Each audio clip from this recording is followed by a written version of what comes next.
Yo, this is Lex, and this is a guide on Barbarian support. In this video, I'll be going over setups for supporting Singularity Mage Necromancers, Viocantoro Wizards, and Bazooka Wizards. Be sure to check out my other support guides for Necromancer and Monk.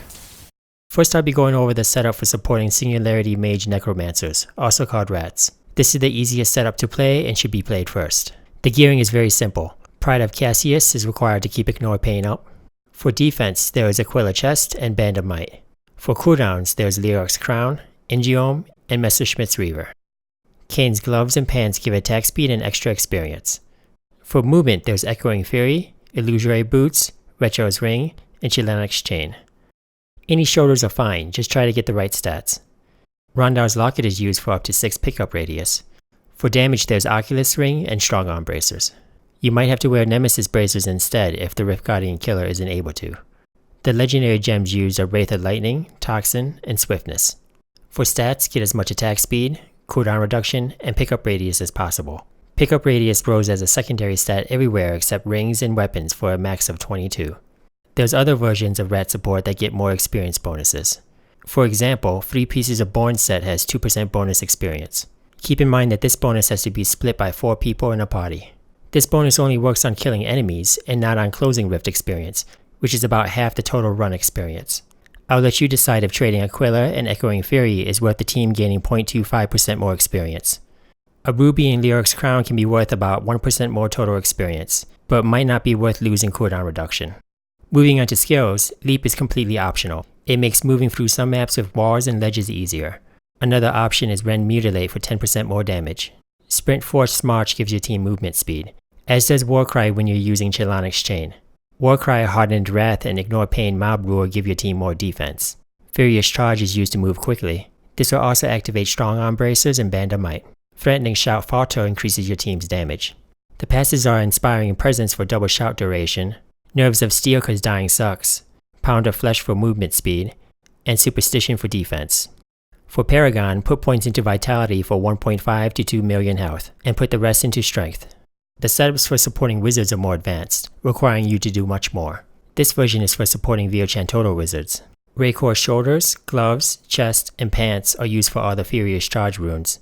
Leap and Sprint are dropped for Ground Stomp, Wrenching Smash, and Ancient Spear Rage Flip. These will be used to move and group enemies. Warcry's rune is switched to Veteran's Warning for more reliable defense. Pound of Flesh is no longer needed, so Relentless is used for more defense. The setup for supporting Bazooka Wizards is the same, except Echoing Fury and Ingeome are no longer reliable, so Ishvan's Paired Blades are used instead. Check the D3 planner link below for details on the stats and all build versions. Let's just jump into some demos. The gameplay in Rat Runs is very simple. When you first zone in, make sure your team gets Warcry, Sprint, and Ignore Pain. Use Charge and Threatening Shout on elites so they take increased damage. Then pick up health globes that are near the rats so they can do damage. Don't spam or auto-cast your skills, they should be used with purpose. If allies fall behind, give them Warcry and Sprint to help them catch up. If they still have Ignore Pain, wait to cast it again when the team regroups. Once the team regroups at an elite, I can give them more Ignore Pain. The team is refreshed with all 3 buffs before they move on. Be sure to pick up the purple progress globes that drop from elites. Continue to follow the support necro to the next elite, but don't go ahead of the support necro, or leave the rats behind without speed. That's all there is to it. Keep buffing your team, debuffing enemies, and picking up globes.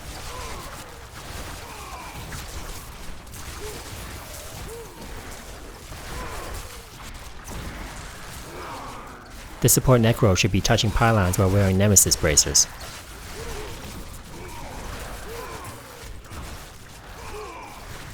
You can also charge and shout at trash groups as you move.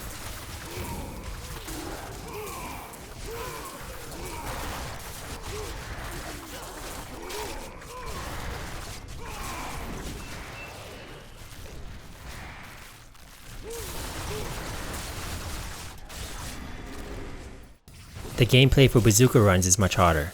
You need to lead the team while managing the enemies. Use banners to tell the team where to stop. Corners and intersections with enough space are good spots to set up. Use the spear to pull enemies to the location. Return to your team to give them Ignore Pain. Ground Stomp near enemies in an open spot, not directly on top of them. A second ground stomp is used in another open spot near the first group of enemies. Once the enemies are stacked tightly, use Threatening Shout and charge around to freeze them in place. Give your team War Cry and ignore pain before scouting ahead.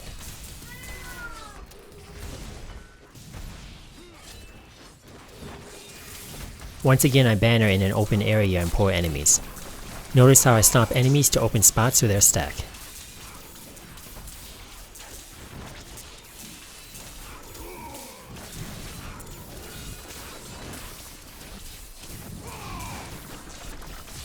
The enemies are tightly stacked, charged, and shouted at before the wizard's meteor hits.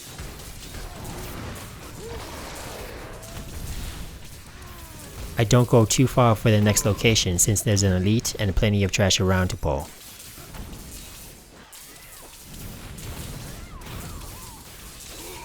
I stack the trash on top of the blue archers to kill them.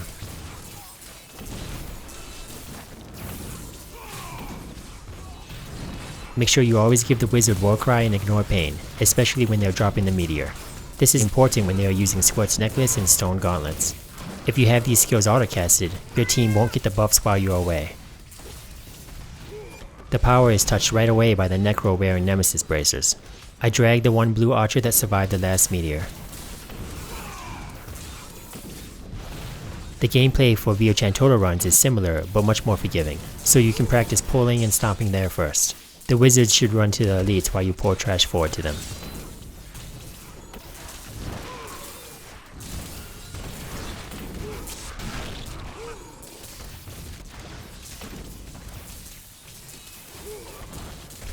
There's 2 yellow elites here that need to be tightly grouped. This stomp pulls the first elite in. The second stomp brings the yellow frog together.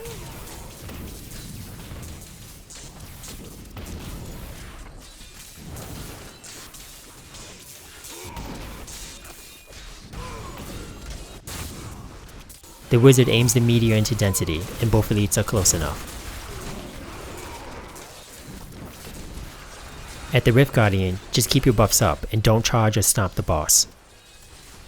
Use the spear on the boss to activate strong arm bracers and use Threatening Shout.